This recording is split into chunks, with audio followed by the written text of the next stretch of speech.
Hi friends, help channel में तमारू स्वागत है। आज आप जोईशु बूस्टर सीरीज 3 पण जे आवनारी एक्जाम है ईएसआईसी है, नोरसेट है कि जेमांथी क्या टॉपिक में क्वेश्चन्स निकले है एनु परफेक्ट हूँ एनालिसिस करीने तेमांथी एमसीक्यू निकालीने लाव्यो छूँ। 100% तमारे बहु ज उपयोगी एमसीक्यू रहेशे। आ विडियो पूरो जोजो। हवे रोजे रोज आपणे आ रीते एनालिसिस करीने हूँ एमसीक्यू लावीश, बराबर।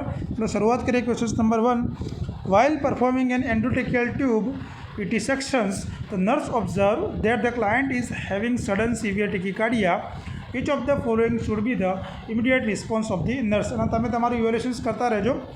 એ શું કરી રહ્યા છે, આપણે ET ટ્યુબનું સેક્શન કરી રહ્યા છીએ અને નર્સ ઓબ્ઝર્વ કરે છે કે પેશન્ટને સડનલી ટેકીકાર્ડિયા જોવા મળે છે, તો આપણો રિસ્પોન્સ નર્સનો શું હશે?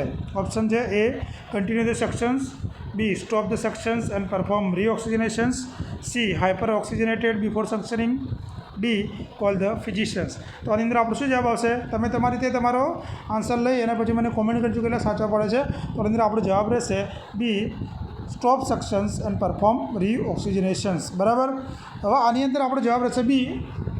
हवे जो रेशनल जोई लीए, कारण के ज्यारे पण तमे पेशन्ट्सनो सेक्शन्स करता हो, ज्यारे टेकीकार्डियानी कंडीशन्स जोवा मळे त्यारे आपणे ए शुं थई शके के जे ऑक्सिजन सप्लाय होय ए टेम्पररी शू थाय डिसरप्शन्स जोवा मळतो होय। टेम्पररी डिसरप्शन ऑक्सिजन सप्लाय जोवा मळे छे अने कार्डियोवास्क्युलर सिस्टमनी अंदर स्ट्रेस इन्क्रीज थई जाय छे, एटले आपणे शुं करवुं पड़े? सेक्शनने स्टॉप करवुं पड़े अने रीऑक्सिजनेट करवुं पड़े, बराबर, जेथी पेशन्ट्सना आगळना कॉम्प्लिकेशन्सने आपणे अटकावी शकीए छीए। क्लियर? और सेक्शन्स करती वखते ध्यान में राखवानुं कि भाई हाइपर ऑक्सिजनेशन्स बिफोर सेक्शनिंग बहु ज जरूरी है। क्लियर? एटले हाइपोक्सियानी कंडीशन्सने रोकवा माटे आपणे सेक्शन करता पहला हाइपर ऑक्सिजनेट करवू पड़े। आ एक्जाम में पूछायेलो क्वेश्चन है। Question number 2, amputations that include all level of thigh amputations from the hip to the knee joint is known as. Amputations आपणे करवानुं छे। एम्पुटेशन एटले भाग रिमूव करो, बॉडीनो कोईपण भाग रिमूव करो।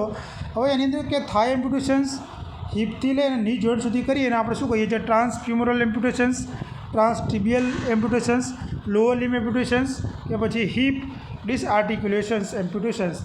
और अंदर आपणो शुं जवाब आवशे? आनी अंदर आपणो जवाब आवशे ए, ट्रांसफ्यूमरल एम्पुटेशन्स, बराबर। जो ट्रांसफ्यूमरल एम्पुटेशन्स कोने कहीशुं? कि surgical removal of the entire thigh from hip joint to knee joint, बराबर। एटले के थाईथी लई अने हिपने जॉइंट सुधी आपणे जे भाग रिमूव करीए एने आपणे ट्रांसफ्यूमरल एम्पुटेशन्स कहीए छीए। अने आ प्रकारनुं एम्पुटेशन्स आपणे सीवियर ट्रोमानी अंदर कोई लोअर लिमनी अंदर डिसीज थयो एना अंदर आपणे करता होईए छीए। आनी अंदर शुं करवामां आवे छे? बोन कटिंग करवामां आवे छे। बोननी आजुबाजु जे टिश्यू होय टिश्यूने पण कटिंग करवामां आवे अने पछी मसल्स अने स्किननी आजुबाजु शुं करवामां आवे? सुचरिंग करवामां आवे छे। Clear? Question 3, a pregnant woman visiting an antenatal clinic complains that she get frequent leg cramps and pain during night. Which of the following is an appropriate interventions to be suggested for the client? હવે શું છે, એક pregnant women છે, antenatal ક્લિનિકની અંદર visit માટે આવે છે। હવે એની ચીફ કમ્પ્લેન શું છે કે ભાઈ લેગ ક્રેમ્પ એની અંદર સતત જોવા મળે છે। ક્યારે? કે રાત્રે જ્યારે સૂવે જાય ત્યારે લેગ ક્રેમ્પ જોવા મળે છે। તો આની એપ્રોપ્રિએટ ઇન્ટરવેન્શન શું રહેશે? આપણે શું પેશન્ટને સજેશન આપીશું? Dorsiflexions with knee extensions exercise કરવાનું, complete bed rest is advice, use compression stocking, D, all of the above. તો આની અંદર નાઇટમાં જે લેગ ક્રેમ્પ્સ થતા હોય એના માટે આપણે જવાબ આવશે ડી, બધું જ આપણે કહીશું। ક્લિયર? સો આનું જો સોલ્યુશન જુઓ, અને ઇન્ટરવેન્શન્સની અંદર જે કીધા એ બધું જ આપણે આપવું પડે।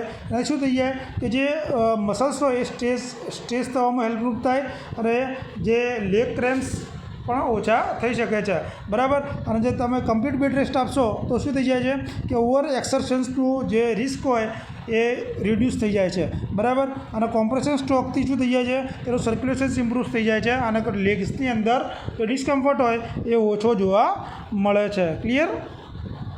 Questions 4, a 30-year-old male patient is admitted to an acute care psychiatric ward. The patient started showing aggressive tantrums. Which of the following actions by the nurse is a priority? 32 વર્ષનું એક પેશન્ટ છે, old patient છે, બરાબર, acute care psychiatric વોર્ડમાં દાખલ થયું છે। હવે શું કરે છે? એકદમ એગ્રેસિવ એનું બિહેવિયર જોવા મળે છે। તો એઝ અ નર્સ શું કરશું? વેટ અન્ટિલ ધ પેશન્ટ્સ કામ ડાઉન ઓન હિઝ ઓન, એમને પોતાની જાતે જ કે શાંત થઈ જાય એટલી રાહ જોઈશું। એડમિનિસ્ટર સેડેટિવ, જરૂર પડે તો સેડેટિવ આપીશું। When the patients not do such aggressive act, પેશન્ટને કહીશું કે ભાઈ એગ્રેસિવ થવાની જરૂર નથી। અને ડીમાં call for help to settle down situations, સિક્યુરિટીને આપણે શું કરીશું, કોલ માટે હેલ્પ કરીશું કે ડાઉન સિચ્યુએશન, તો આની અંદર આપણો જવાબ આવશે ડી. આ સાયકેટિકના અંદરથી ક્વેશ્ચન્સ લીધેલો છે, બરાબર. હવે જુઓ આની અંદર શું આવશે, પેશન્ટને આપણે સિક્યુરિટીને બોલાવતા હોઈએ છીએ. હવે જો એગ્રેસિવ બિહેવિયર શું કરી શકે, પેશન્ટને પોતાને પણ રિસ્ક કરી શકે, બીજા પેશન્ટને પણ ખતરો છે, હેલ્થકેર પ્રોવાઈડર પણ જોખમ રહેલું છે. એટલે આપણે બીજા કોઈ પણ સ્ટાફ મેમ્બરના આસિસ્ટ માટે આવી સિચ્યુએશનની અંદર બોલાવી દેવાના અને હેલ્થ ટીમ તરીકે બોલાવી લેવાના, જેથી પેશન્ટ્સને આપણે ઇઝીલી હેન્ડલ કરી શકીએ છીએ. Clear? Which of the following drugs cause red colour urine? Streptomycin, rifampicin, ethambutol કે પછી આઇસોનાઇઝેડ? તો એનો આપણો જવાબ આવશે ડી, રિફામ્પિસિન. રિફામ્પિસિન શું છે, રેડ કલર યુરિન જોવા મળે છે અને એન્ટીબાયોટિક છે. કોમનલી યુઝ આપણે શેમાં કરીએ છીએ, ટીબીની અંદર કરીએ છીએ અને બીજા ઇન્ફેક્શન્સની અંદર કરીએ છીએ. હવે આની સાઇડ ઇફેક્ટની અંદર શું થઈએ, ડિસ્કલરેશન ઓફ બોડી ફ્લુઇડ જોવા મળે છે, જેની અંદર યુરિન, સ્વીટ અને ટીયર્સની અંદર ડિસ્કલરેશન જોવા મળે છે અને રેડિશ ઓરેન્જ યુરિન જોવા મળે છે, બરાબર. આ ટેમ્પરરી ઇફેક્ટ છે, બરાબર, કોઈ સિરિયસ મેડિકલ કન્ડિશન છે નહીં. Question 6, during post operative care of the infant with the cleft palette repair nurse should positions the baby in which of the following positions? હવે પેશન્ટને આપણે શું કરી છે, ક્લેફ્ટ પેલેટની સર્જરી કરી છે, બરાબર, ઇન્ફન્ટના. હવે એને પોસ્ટ ઓપરેટિવ દરમિયાન આપણે કઈ પોઝિશન આપવાની છે, ઓન સાઇડ લાઇનિંગ પોઝિશન, અને ઇન્ફન્ટ સિટિંગ, પ્રોન પોઝિશન કે સુપાઇન પોઝિશન્સ? તો આની અંદર આપણે શું જવાબ આવશે? હવે જો ક્લેફ્ટ લિપની પોઝિશન, ક્લેફ્ટ પેલેટ છે, તો આની અંદર આપણે જવાબ આવશે પ્રોન, ઊંધું બાળકને સુડાવવાનું છે, બરાબર. હવે જો પોસ્ટ ઓપરેટિવ ક્લેફ્ટ પેલેટવાળાને આપણે શું આપીશું, પ્રોન પોઝિશન આપણે આપવાનું છે, બરાબર. પ્રોન પોઝિશન મીન્સ એના એબડોમન પર એને સુડાવવાનું છે, બરાબર. એનાથી શું થઈ જાય છે, જે સર્જિકલ સાઇટ હોય એના પર પ્રેશર ઓછું થઈ જાય છે અને હિલિંગ ઝડપી થાય છે, બરાબર. પ્રોન પોઝિશન આપવાનું કારણ શું છે, યાદ રાખજો કે પ્રેશર ઓછું થઈ જાય છે અને સર્જિકલ સાઇટ હિલિંગમાં અને હિલિંગ જલ્દી જોવા મળી જાય છે અને ડ્રેનેજને ફેસિલિટી ઇઝી મળે છે અને એસ્પિરેશનનું રિસ્ક ઓછું થઈ જાય છે, ક્લિયર? આને ટેલિગ્રામ પર PDF હું મૂકી દઈશ. Question number 7, 65-year-old patient admitted in a long-term care facility has developed pressure ulcers. On assessment, the nurse found the bone is visible, palpable on the wound site. The nurse know that the stage of the pressure ulcer is. હવે 65 વર્ષનું એક patient છે, long term facility care લઈ રહ્યું છે pressure અલ્સરનું, બરાબર, અને એના કારણે પ્રેશર અલ્સર ડેવલપ થયું છે. આપણે એસેસમેન્ટ કરીએ તો બોન દેખાય છે આપણને, વુન્ડ સાઇટ પાલ્પેબલ થાય છે. તો કયા પ્રકારનું સ્ટેજ કહેવાય, 1, 2, 3 કે પછી 4? તો આની અંદર આપણો જવાબ આવશે 4, બરાબર. હવે જો આની અંદર શું છે, જે બોન વિઝિબલ છે અને પાલ્પેબલ બોન છે એ શું છે, સ્ટેજ 4 અલ્સર છે, બરાબર. આ સિવિયર અને એક્સટેન્સિવ ટિશ્યુ ડેમેજ આની અંદર જોવા મળતા હોય છે અને સ્ટ્રક્ચરના ડીપમાં પણ ઇફેક્ટ થાય છે. ધારો કે મસલ્સ હોય, ટેન્ડન હોય, બોનની અંદર પણ અફેક્ટ જોવા મળે છે, ક્લિયર? અને આમાં શું જોવા મળે, ટિશ્યુ નેક્રોસિસ પણ જોવા મળે અને જે સ્ટ્રક્ચર હોય એ પણ ડેમેજ જોવા મળતું હોય છે, બરાબર. આની અંદર મેડિકલ ઇન્ટરવેન્શન્સની પણ જરૂર પડે અને સર્જિકલ ઇન્ટરવેન્શન્સ પણ લેવું પડે, ક્લિયર? અને વુન્ડ કેર ટેકનિક અને ક્લોઝ મોનિટરિંગ પેશન્ટનું જરૂરી છે. Question number 8, what is the color coding of the bag used in hospital to dispose of human anatomical waste such as the body parts? કે આપણે human anatomical વેસ્ટના નીચેનામાંથી ક્યાં નાખીશું, red, black, yellow કે પછી blue? તો આની અંદર આપણો જવાબ આવશે યલોની અંદર, બરાબર. કારણ કે જે કલર કોડિંગ છે હોસ્પિટલ વેસ્ટ મેનેજમેન્ટની અંદર, એના અંદર એનાટોમિકલ વેસ્ટ હોય, બોડી પાર્ટ્સ હોય, યલો કલરની અંદર જશે, બરાબર. પછી એમાં તે શું કરવામાં આવે છે, પછી પ્રોપર સેગ્રેશન્સ કરવામાં આવે, પ્રોપર ડિસ્પોઝેબલ કરવામાં આવતું હોય છે, બરાબર. બોડી પાર્ટ્સ આવે, ઓર્ગન્સ આવે, ટિશ્યુ આવે અને બીજા હ્યુમન બાયોલોજિકલ મટીરિયલ આવે એ યલોની અંદર આવતું હોય છે. Question number 9, the vaccine that arms blister and leaves permanent scar in the babies? એવું કયું વેક્સિન છે કે જે પરમિનન્ટલી સ્કાર અને બેબીઝ? આ બધા જ ક્વેશ્ચન્સ ક્યાંથી નીકળે છે એ આપણે હું એનાલિસિસ કરીને લાવ્યો છું, બરાબર. DPT, BCG, મિઝલ્સ અને પેન્ટાવેલેન્ટ. જો ક્વેશ્ચન ગમતા હોય તો ચેનલ લાઇક શેર જરૂર કરજો.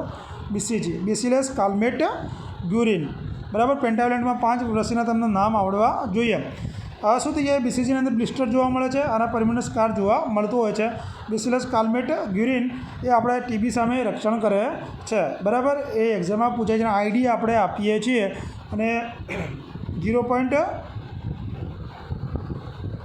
આપણે જો એની અંદર બર્થ સમયે અને 1.5 મહિના સુધી આપણે ડોઝ અલગ અલગ હોય તો 0.05 ml બર્થ સમય અને 0.05 આપણે 1.5 મહિને આપતા હોઈએ છીએ. ક્લિયર. ધ પેલ્વિક અને BCG આપણે 1 વર્ષ સુધી આપણે આપી શકીએ છીએ.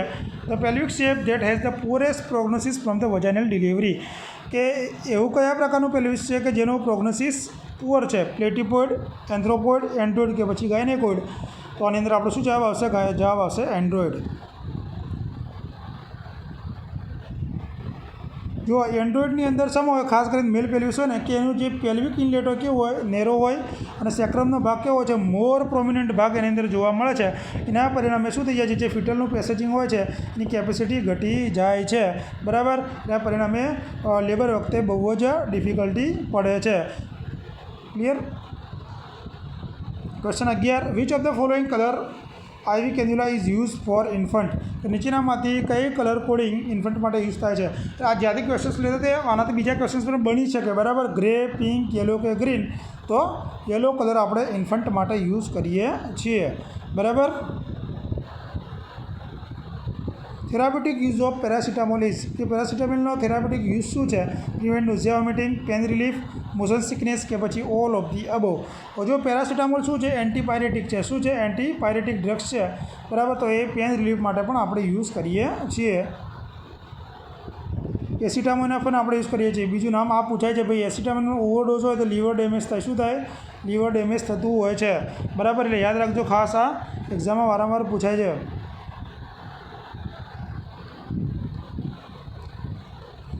Surgical complications that result for a foreign material such as surgical sponge or gauze piece accidentally left in the patient's body is known as.